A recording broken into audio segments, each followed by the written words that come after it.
Day by Day Kids Bible, Day 58. Jonathan climbs up a cliff. 1 Samuel 14. One day Jonathan had an idea.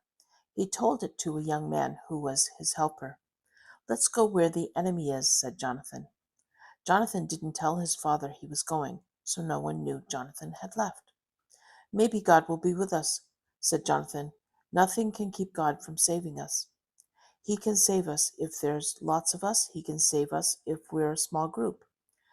"Do whatever you think," said his helper. "Go on. I am with you all the way." They walked through a mountain pass. Cliffs were on each side. One cliff was on the north, one cliff was on the south. "Come this way," said Jonathan. "We'll cross over here. We'll let the enemy see us. They may say that we should wait, and they'll come over to us. Then we'll stay. We won't go over to them. But they may tell us to come and fight. Then we'll go up. That will be a sign that God will help us win." So they let the enemies see them. "Look," said the enemies, "it's the Jewish people. They're coming out of the caves where they were hiding." They called out to Jonathan and his helper, "Come up here. We'll show you who's in charge." "Follow me," said Jonathan to his helper. "God will help us win." So Jonathan climbed up with his hands and feet. His helper followed. Then Jonathan began to fight the enemies. His helper came right behind him. They killed about 20 men. Then God made the ground shake. The whole enemy army got scared. Now Saul's guards were watching. They saw the enemy army running away from them. Saul said, "Bring everybody together. Let's see who is missing." So Saul's army came together. Jonathan and his helper were missing, but Saul saw the enemies running here and there, so he led his army out to fight. They found that the enemies were fighting each other. The enemies didn't know what was going on. There were a lot of panic. The Jews who were hiding, heard about it, so they came out to fight, and God saved his people. Honey on a stick. 1 Samuel 14. God's people were having a hard time that day. It's because Saul made them promise not to eat anything. They couldn't eat until that evening when the battle was over. The whole army went into the woods. There they found honey on the ground, but nobody ate any. They had promised not to eat. Jonathan had not heard about the promise, so he dipped his walking stick into the honey. He ate some.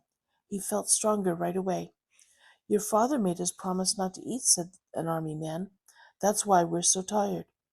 "My father is making trouble for us," said Jonathan. "See how much stronger I feel after eating some honey. It would have been better for the men to eat. We could have killed even more enemies." The men were very tired and hungry. They took the enemy's sheep and cows. They killed some right there and ate the meat. They even left the blood in the meat. Someone said, "Look, they're sinning. They're eating meat with blood still in it." "Bring the sheep and cows here," said Saul. "Eat the meat here, but don't leave the blood in it." Then Saul built an altar to God for the first time. "Let's fight the enemies at night," said Saul. "Whatever you want," said the men. "Let's ask God about it," said the priest. So Saul asked God, "Should we fight? Will you help us win?"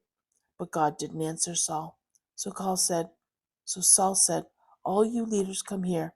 Somebody must have sinned today. Whoever did will die, even if it's Jonathan, my own son." Nobody said anything. "You men stand over there," said Saul. "Jonathan and I will stand here." "Whatever you want," said the men. Then Saul prayed to God. They threw lots, which is like rolling dice. It showed that Jonathan was to blame. "What did you do?" asked Saul. "I just ate a little honey," said Jonathan. "Are you going to kill me for that?" "Yes," said Saul. But his men said, "Does he have to die? He helped us win against the enemy army. We can't let you kill him. He had God's help to fight today." So the men saved Jonathan. He was not killed. After that, Saul stopped chasing the enemy army. Then the enemies went back to their own land. As long as Saul was king, he would always fight enemies. Sometimes Saul would see a man who was strong or brave. Then he would put that man in his army.